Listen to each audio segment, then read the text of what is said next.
India TV YouTube channel को subscribe करें और बेल आइकन दबाएं। अयोध्या के नए मास्टर प्लान पर पीएम मोदी और सीएम योगी ने की रिव्यू मीटिंग। बैठक के बाद बोले पीएम, ऐसी अयोध्या बने कि हर कोई जीवन में एक बार आना चाहे। न्यू अयोध्या के लिए पीएम मोदी ने दिया मंत्र, कहा अयोध्या को बनाना है नए जमाने की हाईटेक सिटी जिससे हो परंपरा और आधुनिकता का मेल। पीएम मोदी ने कहा अयोध्या हर भारतीय की सांस्कृतिक चेतना का हिस्सा, यह आध्यात्मिक भी और दिव्य भी। अयोध्या हर भारतीय की और हर भारतीय के लिए होनी चाहिए। अयोध्या पर प्रधानमंत्री के सामने पेश किया गया अगले 30 साल का विजन। पीएम मोदी ने देखा 2051 तक की अयोध्या को लेकर हो रहे विकास के कामों का प्रेजेंटेशन। अयोध्या के मेकओवर प्लान पर प्रधानमंत्री मोदी ने अधिकारियों को दिए अहम निर्देश, कहा अयोध्या विकास के कामों के कायापलट का प्रतीक बने। अयोध्या पर पीएम की हाई लेवल मीटिंग में यूपी के दोनों डिप्टी सीएम भी मौजूद थे। 13 सदस्यों के सामने पीएम ने देखा कैसी होगी भविष्य की अयोध्या। प्रधानमंत्री के साथ बैठक के बाद बोले उप मुख्यमंत्री केशव प्रसाद मौर्य, अयोध्या पर प्रधानमंत्री ने दिया मार्गदर्शन, बेमिसाल बनेगी अयोध्या। पीएम को अधिकारियों ने दिया अयोध्या में हो रहे विकास के कामों का पूरा ब्यौरा। अयोध्या के 20,000 करोड़ के मास्टर प्लान पर हुई चर्चा। फरवरी से कंसल्टेंट एजेंसीज अयोध्या में विजन डॉक्यूमेंट तैयार करने में लगी थीं, जिस पर आज हुआ मंथन। रामनगरी के विकास पर करीब 500 लोगों की राय डॉक्यूमेंट में शामिल की जा चुकी है, जिसमें संत महंत, सांसद, विधायक और कई जानकारों के सुझाव लिए गए हैं। पीएम ने प्रेजेंटेशन में अयोध्या में बन रहे इंटरनेशनल एयरपोर्ट के स्टेटस रिपोर्ट और सरयू रिवर बैंक योजना के प्रोग्रेस रिपोर्ट भी देखी। अयोध्या के विजन डॉक्यूमेंट में बताया गया ग्रीनफील्ड सिटी योजना 10,000 करोड़ में होगी पूरी। 1200 एकड़ में वैदिक सिटी और 84 कोस्ट इलाके का विकास की बात है। पीएम की अयोध्या विकास योजना की रिव्यू बैठक में शामिल होने पर बोले राम मंदिर के मुख्य पुजारी आचार्य सत्येंद्र दास, कहा मोदी और योगी के जोड़ने से कागज नहीं धरातल पर दिखेगा विकास। दिल्ली में बीजेपी की बड़ी बैठक में जेपी नड्डा, राजनाथ सिंह, बीएल संतोष और अमित शाह समेत कई बड़े नेता मौजूद रहे। 5 राज्यों में होने वाले विधानसभा चुनाव पर हुई चर्चा। बैठक में चुनावी राज्यों में तैयारी, कोरोना वैक्सीनेशन के कार्यक्रम और राहत के काम में मदद जैसे विषयों पर संगठन की भूमिका को लेकर बातचीत हुई। बीजेपी ने वैक्सीनेशन कार्यक्रम में सांसदों, कार्यकर्ताओं को सहयोग देने के लिए कहा। ओबीसी आरक्षण के मुद्दे पर आज बीजेपी ने महाराष्ट्र में राज्यव्यापी चक्का जाम किया। निकाय चुनाव में ओबीसी आरक्षण रद्द किए जाने के खिलाफ बीजेपी का आक्रामक तेवर दिखा। नागपुर में बीजेपी के चक्का जाम के दौरान महाराष्ट्र के पूर्व सीएम देवेंद्र फडणवीस को पुलिस ने हिरासत में लिया। महाराष्ट्र में ओबीसी आरक्षण के समर्थन में प्रदर्शन कर रहे बीजेपी कार्यकर्ताओं को पुलिस ने हिरासत में लिया। बेंगलुरु में किसान संयुक्त मोर्चा के 50 से ज्यादा किसानों को प्रोटेस्ट के दौरान पुलिस ने हिरासत में लिया। किसान आंदोलन के 7 महीना पूरे होने पर देश में किसानों का प्रदर्शन।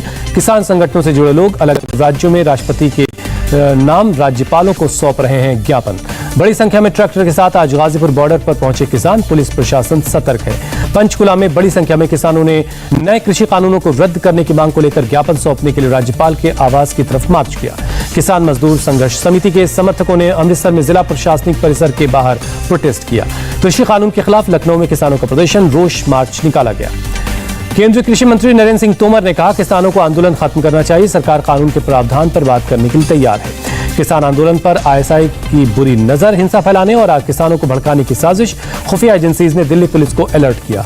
किसान आंदोलन के 7 महीना पूरे होने पर किसी भी तरह की आशंका को देखते हुए दिल्ली में टीकरी बॉर्डर से लेकर आईटीओ तक सुरक्षा बल तैनात है। किसान आंदोलन के 7 महीना पूरे होने पर राहुल गांधी ने ट्वीट किया, कहा सीधी सीधी बात है, हम सत्याग्रही अन्नदाता के साथ हैं। अंतर्राष्ट्रीय नशा निरोधक डे पर पीएम मोदी ने ट्वीट किया, नशे के खिलाफ जंग लड़ रहे लोगों की तारीफ की, कहा जिंदगी बचाने के लिए सभी महत्वपूर्ण प्रयास किए जाने चाहिए। मुंबई पुलिस के एंटी नार्को सेल ने भी इस मौके पर निकाली bike rally. Anti narcotics cell के डीसीपी बोले अगर 15 दिन कार्यक्रम कर नशे के खिलाफ जागरूकता लाने की कोशिश की जाएगी। महबूबा मुफ्ती ने किया ऐलान, अब तक 370 नहीं हटाई जाती तब तक नहीं लड़ेंगे चुनाव। सर्वदलीय बैठक के बाद बोले फारूक अब्दुल्ला, कहा जम्मू कश्मीर में सियासी दौर शुरू करने का पीएम की तरफ से पहला कदम था। जब तक मैं अपनी जमात से बात नहीं कर लेता कुछ नहीं कह सकता। नेशनल कॉन्फ्रेंस के नेता उमर अब्दुल्ला ने कहा गुपकार अलायंस के सदस्यों ने बैठक में हिस्सा लिया, लेकिन अलायंस के एजेंडे के बाहर कोई बात नहीं की। जम्मू में बुलाई गई कांग्रेस की बैठक, गुलाम अहमद मीर बोले पीएम की बैठक में जम्मू कश्मीर के लिए थी, इसलिए यहां की पार्टी के नेताओं को जानकारी देने के लिए बैठक बुलाई गई। पीएम की सर्वदलीय बैठक के बाद बोले यूसुफ तारिगामी, कहा हम पीएम की बैठक में चुनाव मांगने नहीं गए, चुनाव से इनकार नहीं, लेकिन लोगों की मांग का क्या होगा। कोटकपुरा गोलीकांड की जांच कर रही एसआईटी के सामने पेश हुए शिरोमणि अकाली दल के अध्यक्ष सुखबीर बादल को भेजा गया था समन। महाराष्ट्र के पूर्व गृहमंत्री अनिल देशमुख पर कसा ईडी का शिकंजा, भेजा गया समन। 100 करोड़ की उगाही और बेनामी कंपनियों के ट्रांजैक्शन को लेकर पूछताछ होगी। समन के बाद ईडी के दफ्तर पहुंचे अनिल देशमुख के वकील, कहा जांच के बारे में जानकारी नहीं, ईडी से की किसी और दिन पेश होने की मांग। बार मालिकों से हुई पूछताछ पर ईडी का खुलासा, 4 करोड़ की वसूली की बात सामने आई। गृहमंत्री रहते हुए पुलिस विभाग के जरिए करवाई वसूली कांड में अनिल देशमुख की मुश्किलें बढ़ी। पीए संजीव पलांडे और पीएस कुंदन शिंदे को ईडी की टीम ने मनी लॉन्ड्रिंग एक्ट के तहत गिरफ्तार किया।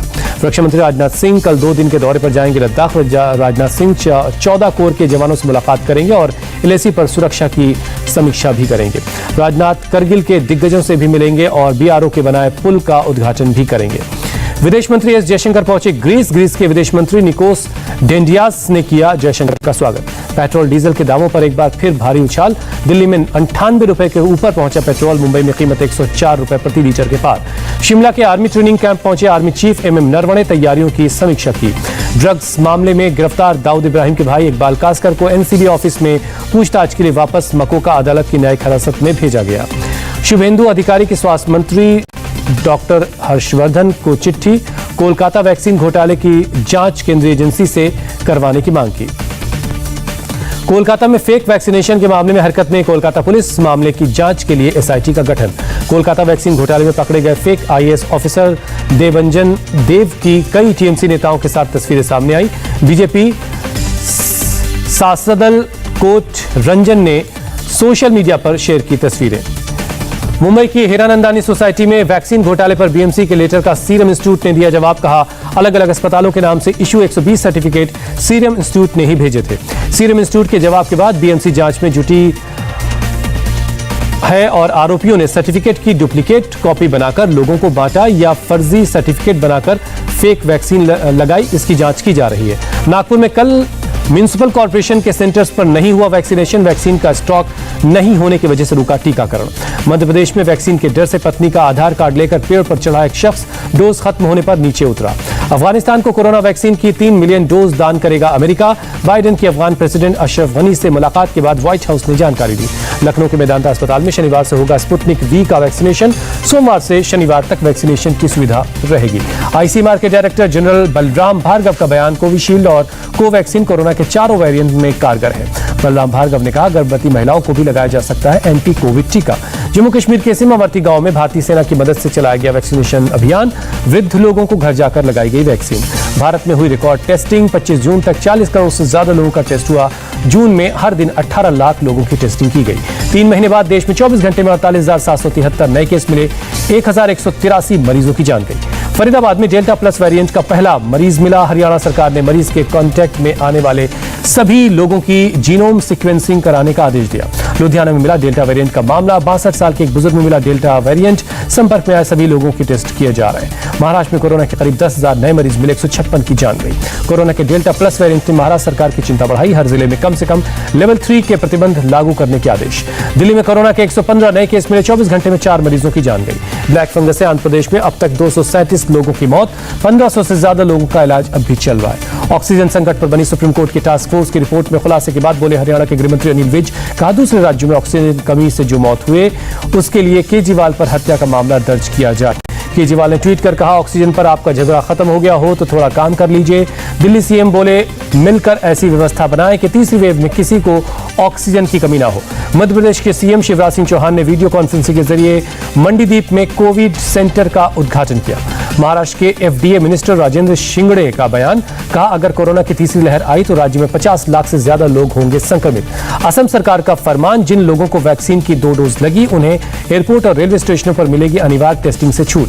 अहमदाबाद में कोरोना की स्थिति को देखते हुए एक मस्जिद को वैक्सीनेशन सेंटर में तब्दील किया गया। कोरोना की 3rd वेव से निपटने के लिए तैयार मणिपुर, सीएम बीरेंद्र सिंह ने कहा राज्यों में कई ऑक्सीजन प्लांट लगाए गए और लगाए जा रहे हैं। झारखंड के रांची जिला अस्पताल में बच्चों के लिए अलग से बनाया गया वार्ड। तीसरी लहर में बच्चों के संक्रमण को देखते हुए 20 बेड वाला आईसीयू भी बनाया गया है। लखनऊ में आज और कल नहीं चलेगी मेट्रो, वीकेंड लॉकडाउन की वजह से बंद रहेगी मेट्रो। यूपी के राज्यपाल आनंदीबेन ने 3.11 करोड़ रुपए का किए मंजूर। राज्य के सभी ब्लॉक्स, तहसीलों के सरकारी डिग्री कॉलेजेस में 5 कंप्यूटर, 5 प्रिंटर और 3 टेबल कुर्सी लगेंगे। वाईफाई कनेक्शन भी लगाया जाएगा। उत्तराखंड की एसटीएफ ने देहरादून में इंटरनेशनल साइबर फ्रॉड का भंडाफोड़ किया। दोनों गिरफ्तार। शुरुआती निष्कर्षों में अमेरिका के ऑपरेटर्स की भागीदारी का पता चला। पुलिस की जांच जारी है। भारी बारिश के बाद बिहार का पटना बना समंदर। डिप्टी सीएम के घर और बिहार विधानमंडल के बाहर समेत कई वीवीआईपी इलाकों में भरा पानी। कुछ घंटों की बारिश ने खोली बिहार की राजधानी पटना की ड्रेनेज सिस्टम की पोल। सड़कों पर दिखे बाढ़ जैसे हालात। कई इलाकों में पूरी तरह से पानी में डूब गए हैं। पुरी में वार्षिक रथ यात्रा के लिए भगवान जगन्नाथ और उनके भाई बलभद्र और सुभद्रा के तीनों रथों का निर्माण काम 80% पूरा हो चुका है। श्री जगन्नाथ मंदिर के एडमिनिस्ट्रेटर ने जानकारी दी। मुंबई क्राइम ब्रांच ने मलाड के 2 फेक कॉल सेंटर्स पर छापा मारा। कॉल सेंटर्स के मालिकों को गिरफ्तार किया गया। जॉर्ज फ्लॉयड की हत्या के मामले में पूर्व पुलिस अधिकारी डेरेक को 22 साल की जेल की सजा। जॉर्ज फ्लॉयड को 1 साल 32 दिन तक के बाद मिला इंसाफ। चीन के अखबार एप्पल डेली ने बंद होने पर बाइडेन की टिप्पणी को किया खारिज। वॉशिंगटन से आंतरिक मामलों में दखल नहीं देने के लिए कहा। दुनिया के सबसे ठंडे प्रांत साइबेरिया में गर्मी ने तोड़ा 120 सालों का रिकॉर्ड।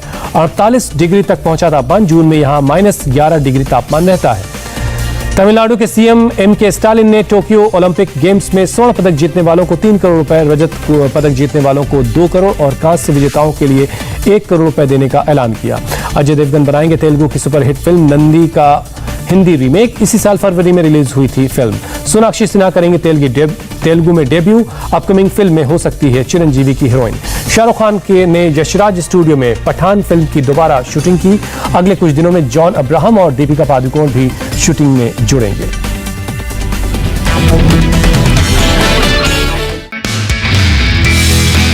नमस्ते, मैं हूं मीनाक्षी जोशी। वीडियो और खबरों से अपडेट रहने के लिए India TV YouTube channel subscribe करें। बेल आइकन दबाना ना भूलें। जुड़े रहें इंडिया टीवी के साथ।